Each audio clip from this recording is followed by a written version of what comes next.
The student might have submitted the assignment multiple times. That means the student may have unsubmitted out the assignment and may have resubmitted out the assignment.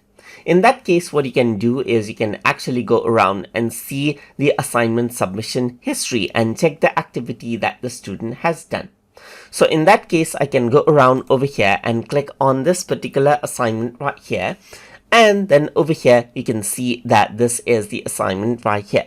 If I were to click on the open folder for assignment, then what happens is that I open up the assignment right here, and you can see that the student has submitted this out right here. So you can see the student submitted files over here, and their name is there besides the file name.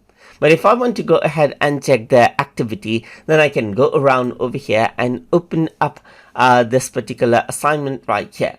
And if I want to check the activity that the student has actually done while submitting the assignment, then you can go around and see the history right here.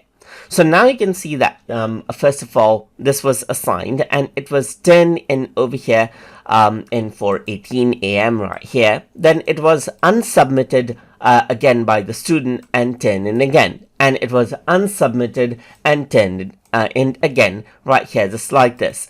And now I actually graded it out right here just like this. So this is how you can actually go around and see the history of submission on the activity that the student has done, on how many times the student may have unsubmitted and resubmitted just like this.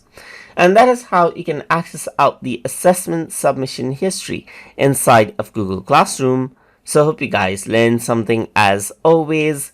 And as always, please like, comment, share, and subscribe